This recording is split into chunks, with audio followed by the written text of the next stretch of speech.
கர்த்தராகிய இயேசு கிறிஸ்துவின் நாமத்தில் அன்பின் வாழ்த்துக்கள். மகிமையின் தேவாலயத்துடைய 31வது ஆண்டின் ஆராதனை வேளையில் சபையார் அனைவரையும் பிதா குமாரன் பரிசுத்தாவின் நாமத்தில் உங்களுடைய தேவ ஊழியனாக இருந்து உங்களை கர்த்தருடைய நாமத்தில் ஆசீர்வதிக்கிறேன்.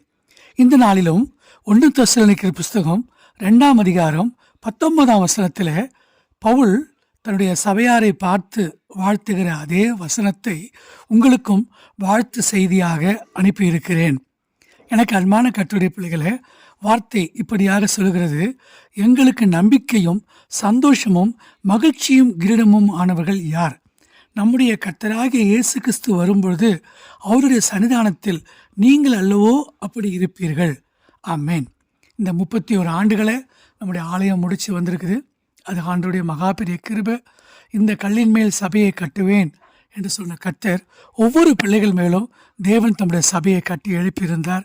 இத்தனை ஆண்டுகளும் நம்முடைய தொடக்கத்திலிருந்து இந்த வருஷம் வரைக்கும் இருந்து சபையில் திருவிருந்து எடுத்து சுவிசேஷ ஊழியம் செய்து சபையில் ஆத்துமாக்களை வளர்க்கிற எல்லா நடத்திப்புக்காரர்கள், ஊழியக்காரர்கள் அத்தனை பேர் மேலும் பூரண கிருபை உண்டாயிருக்கட்டும். பவுல் சபையாரை, தெசலோனிக்கே சபையாரை பார்த்து சொல்கிறாரு: அப்பா, நீங்கள் தான்ப்பா எனக்கு மகிழ்ச்சி, நீங்கள் தான் எனக்கு கிரீடம் அப்படின்னு சொல்கிறாரு. சொல்லிட்டு நீங்கள் எல்லாருமே கர்த்தராகிய இயேசு கிறிஸ்து வரும்பொழுது அவருடைய சன்னிதானத்தில் ஒரு ஊழியக்காரனுக்கு நீங்கள் தான் சந்தோஷமாக இருப்பீங்க அப்படின்னு சொல்லி வாழ்த்துறாரு.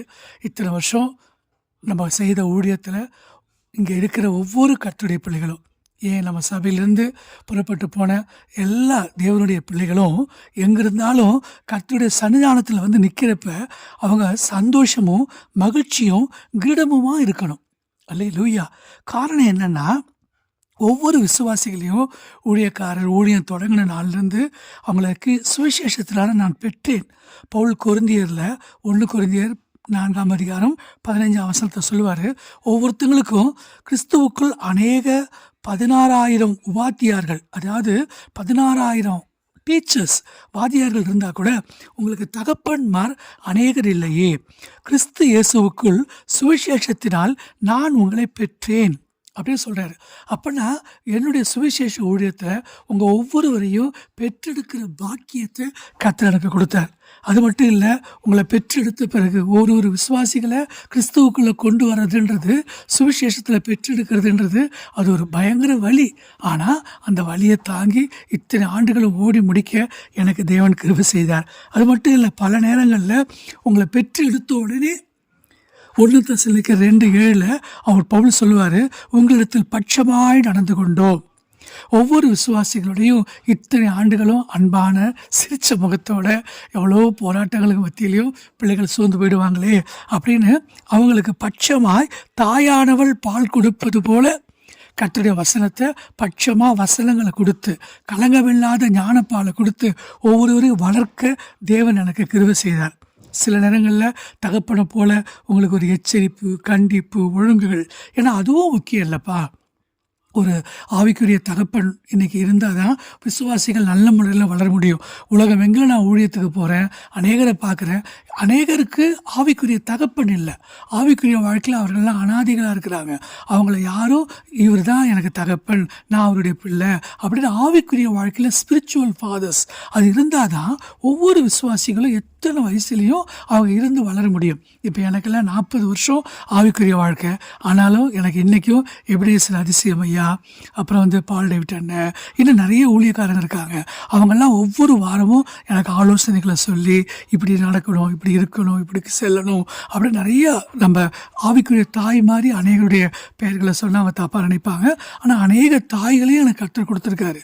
காரணம், கிறிஸ்துவுக்காக புறமத பிரிவிலிருந்து ஒரு தாய் ஒரு தகப்பனை விட்டுட்டு நான் வீட்டை விட்டு வெளியே வந்தேன். ஆனால் இன்றைக்கி வசனத்தின்படியே நூற்றுக்கணக்கான ஆவிக்குரிய தாய், ஆவிக்குரிய தகப்பன்மார்களை கர்த்தர் கொடுத்துருக்காரு. அதனால தான் இந்த நாள் வரைக்கும் என்னால் மகிமையான ஊழியத்தை செய்ய முடியுது. எல்லாத்துக்கும் மேலே பவுல் தீமோத்தேயுவை பார்த்து சொல்லுவார்: நான் எப்பெல்லாம் என்னுடைய வேலைகள் நிமித்தம் தீமோத்தேயுவை அனுப்புகிறனோ அப்பெல்லாம் தீமோத்தேயு என்னுடைய நடக்கைகளை ஞாபகப்படுத்துவார். அந்த வசனம் ரொம்ப நல்லாயிருக்கும். அப்போ அநேகர் ஒவ்வொருத்தரும் அந்த ஊழியக்காரருடைய ஆவிக்குரிய தகப்பனுடைய நடக்கைகளை நம்ம மற்றவர்களுக்கு ஞாபகப்படுத்தணும். வேறு மட்டும் இல்லை, நீங்கள் அத்தனை பேரும் கிறிஸ்துவின் சிந்தை உடையவர்களாக இருக்கணும். அதுதான் பாஸ்டருடைய அன்பான வேண்டுகோள். மட்டுமல்ல, நீங்கள் கிறிஸ்துவை அறிகிற அறிவில் இன்னும் வளரணும். அதுதான் என்னுடைய மிகப்பெரிய ஜெபம். நான் இந்தியாவிலேருந்து புறப்படுறதுக்கு முன்னாடி கடைசியாக கொடுத்த செய்தியை மறக்கக்கூடாது. அது என்ன? தேவ சித்தத்தின் மையத்தில் வாழ்கிறது தான் ஆசீர்வாதத்தில் மிகப்பெரிய ஆசீர்வாதம். பணம், பொருள், வீடு, வாழ்க்கை, இந்த உலகத்தின் தேவைகள் அனைத்தும் நமக்கு தேவை தான். அவைகள்லாம் நமக்கு தேவை என்பதை பரமபிதா அறிந்திருக்கிறார். ஆனால் நான் பெற்ற பிள்ளைங்க, நான் வளர்க்கிற பிள்ளைங்க, மகிமையின் தேவாலயத்தின் விசுவாசிகள் எப்போவுமே இம்மைக்காக மட்டும் நம்பிக்கையுடையவர்களாக இராமல் மறுமைக்கும் நம்ம ஆயத்தமாக இருக்கணும். பரலோக ராஜ்யத்தில் நித்தியமாக தேவனை நம்ம ஆராதிக்கணும். அதுதான் நமக்கு முக்கியம். இந்த நாட்களில் என் இதயத்தின் ஆழத்திலிருந்து உங்களை ஆசீர்வதிச்சு நீங்களும் கிறிஸ்துவை போல மாறுங்க. ஏன்னா அவர் வெளிப்படும் பொழுது அவர் இருக்கிற வண்ணமாகவே நாம் இருக்கணும். 31 வருஷம் ஆயிடுச்சுல்ல, நல்ல சபை வளர்ந்த பிள்ளைகள். கிறிஸ்துவின் சுபாவம் தான் ஒவ்வொருத்திட்டு வெளிப்படணும். நீங்கள் ஒவ்வொருத்தரும் இன்னொருத்தரை பார்க்கும்போது உங்ககிட்டேருந்து கிறிஸ்துவின் சுபாவம் வெளிப்படுது அப்படின்னு இந்த ஆண்டு விழா நாளில் நீங்கள் ஒருத்தங்க வாழ்த்துங்க, ஆசீர்வதிங்க. நீங்கள் உன்னதங்களில் அவரோடு கூட உட்காரும்படி தேவன் உங்களுக்கு அருள் செய்வார். உங்கள் அத்தனை பேரையும் என் இதயம் குளிர்ந்து ஆசீர்வதிக்கிற வாழ்த்துறேன். கடைசியாக 2 கொரிந்தியர் 12ஆம் அதிகாரம் 15ஆம் வசனத்தில் பவுல் சொல்லுவார், ஆதலால் நான் உங்களில் எவ்வளவுக்கு அதிகமாய் அன்பு கூறுகிறேனோ அவ்வளவுக்கு குறைவாய் உங்களால் அன்பு கூறப்பட்டிருந்தாலும் மிகவும் சந்தோஷமாய் உங்கள் ஆத்துமாக்களுக்காக செலவு பண்ணப்படவும் விரும்புகிறேன். இதுதான் தகப்பனுடைய மிகப்பெரிய அன்பு. சரிங்களாப்பா? என்கிட்ட வெள்ளியும் இல்லை, பொண்ணும் இல்லை. தேவனுடைய அன்பு நமக்கு பரிசுத்த ஆவியில் கொடுக்கப்படுற ரோமர் 5:5 படி தேவ அன்பு இருக்குது. நான் உங்களை இன்னும் அதிகமாக நேசிக்கிறேன், இன்னும் அதிகமாக ஒவ்வொருவருக்காக முழங்கால் போடுவேன், இன்னும் ஒவ்வொருத்தருக்காகவும் என் 2 கைகளை உயர்த்தி உத்தரவாதம் சொல்லுவேன். நான் இன்னும் உங்களை அதிகமாக நேசிப்பேன். எல்லாத்துக்கும் மேலே பரலோக தகப்பனுடைய பரம தகப்பனுடைய அன்பும் ஆசீர்வாதமும் உங்கள் மேலே நிறைவாக தங்கியிருக்கட்டும். ஆமேன்.